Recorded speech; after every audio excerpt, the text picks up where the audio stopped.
کاکا دا کور د خپل دی؟ کور مې وروره بس دغه یوه بسپازۍ مې رسېدلی. دا آواز دې راشي وبخښه. د یوه بسپازۍ مې رسېدلی، که دې کوټې ته سر ښکاره کړو نو ته به وایې چې سبا در باندې راولېږو. دې کوټه کې څوک نشته؟ همدې کوټه کې څوک نشته دی. دغه کړکۍ نه اجازه ده وګورم. خیر کړکۍ نه به دا وګورم. کړکۍ بنده ده، دا رستنې مې ور کړي دي، دیوالونه یې ټول شکېدلي دي. ښه سیوه ته وګوره رستنو ته. پوه شوې؟ ته څه کار کوې کاکا؟ بس وروره کله د اړیکو شي، کله وروره لاسګاډی شي، بس دغه کار دی، نور کار دغه نشته دی معلوم کار. او څو ماشومان دي د مصرف له کومه کېږي؟ مصرف وروره بس همدغه کوي، د اړي پیدا شوه د اړي کوو، لاسګاډی وباسم وروره بس هغې کې یو 100-200 روپۍ راوړو، بس هماغه ماشومانو ګزاره پرې کېږي. همدغه خبر. دا ماشومکان د درس وایي؟ او دا درس وایي وروره، مکتب کې مې اچولي. مکتب ته یې ووایه کاکا.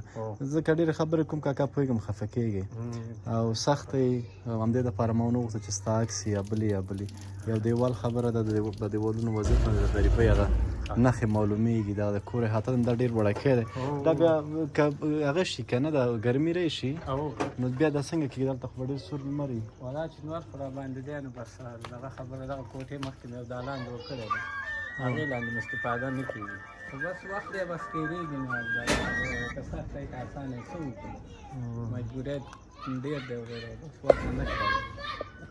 کوټه هم بیخي خراب دغه یعنې یو دیوال خو دا شو که نه، یو دا شو. دا بیخي وړکی 2 کوټې دي. او 2 کوټې دي. هغه خپله کوټه ده، هغه هم دغه جوړه کړې وه راته یو وخت کې. یو دا زما د سر کوټه ده وروره، هغه درته بل چا جوړه کړې؟ او هغه هم بل چا جوړه کړې. خو دغه به د اشپزخانه هغه به یې تشناب؟ او دغه اشپزخانه ده، هغه تشناب. صحیح ده. سودا نه باسو کاکا. صحیح. کاکا دغه څه به په ډېر څه منظور کې خدای دې وکړي یو څو ورځې دې پرې لږې ښې تېرې شي او موږ په کوم خبره خفه شوی نه اوسئ. بس الله دې تاسو ته اجر درکړي وروره، دا زموږ لپاره ډېر څه دي. هغه لږ اخلاص تاسو وروره دا ډېر څه دي زموږ ته لپاره. د خوشحاله موږ به بیا هم کوشش وکړو که بیا هم آینده کې هم وسه کېدله احوال دې واخلو، دعا به هم درته کوو. خدای دې زموږ او ستاسو ټولو مشکلات حل کړي. هغه زموږ وروره یو ترور ده، هغه هم کونډه ده. بین کې ته آینده دغه کول په سر سره چې وسه مې په سر سره خدای خوشحاله. خوشحاله اوسه، عزت اوسه. مننه خوشحاله.